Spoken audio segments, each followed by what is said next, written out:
જેમ કે સર્વેને વિદિત છે જ તેમજ સરહર્ષ સાથે જણાવતા આનંદ થાય કે છેલ્લા 6 વર્ષથી ગુજરાત રાજ્યમાં બૌદ્ધ ધર્મના પ્રચાર પ્રસાર હેતુ મહાગુજરાત બૌદ્ધ સંઘ અસ્તિત્વ ધરાવે છે અને જમીની સ્તરનું કાર્ય પણ કરી રહ્યું છે. આ દેશનું પ્રથમ એવું બૌદ્ધ સંઘ જે જાતિવિહીન, જ્ઞાતિવિહીન અને પરગણા વિહીન બૌદ્ધ સંઘ છે.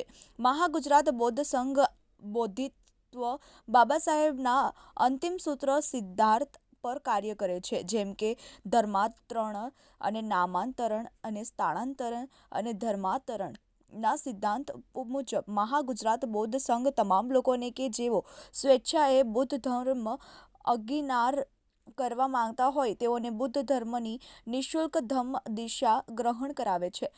નામાંતરણના સિદ્ધાંત મુજબ લોકોને નવા નામ અટક માટે નિઃશુલ્ક ગેજેટની પ્રક્રિયા કરી આપે છે અને સ્થળાંતરણના સિદ્ધાંત મુજબ લોકોને નજીવા ખર્ચે જોબ માટે વિદેશ ગમન કરાવે છે. આમ મહાગુજરાત બૌદ્ધ સંઘ ગુજરાત અંતર્ગત ગત તારીખ 6 માર્ચ 2024 થી 10 માર્ચ 2024 એક 5 દિવસીય શ્રી નાની દશકોશી રોહિત સમાજ ભવન ગામ ભુલાવડી તાલુકા દશક્રોઈ જિલ્લા અમદાવાદ ખાતે એક ભવ્ય તેમજ અદ્ભુત બૌદ્ધ સંસ્કૃતિ મુજબ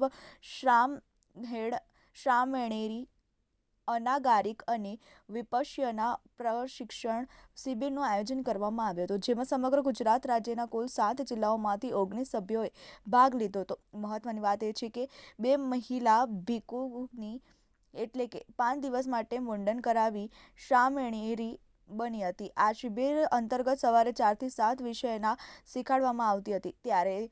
તે બાદ ત્રિશરણ અને પંચશીલનું સગાયન શીખવાડવામાં આવતું હતું. ત્યારબાદ બપોરના ભોજન માટે ગામના વાસમાં ભિક્ષાટન કરવા માટે જતા ત્યારબાદ સાંજે બુદ્ધ ઓર ઉનકા ધર્મ પઠન કરવામાં આવતું હતું. આજે અલ્પાહાર આપવામાં આવતો. ત્યારબાદ રાત્રે ધમ્મદેશના કરવામાં આવતી. આપનો ધમ્મબંધુ સિંહલ બોધિ ધર્મ સ્થાપક સંચાલક મહાગુજરાત બૌદ્ધ સંઘ અમદાવાદ ગુજરાત પ્રદેશ. Bureau report TV eighteen news.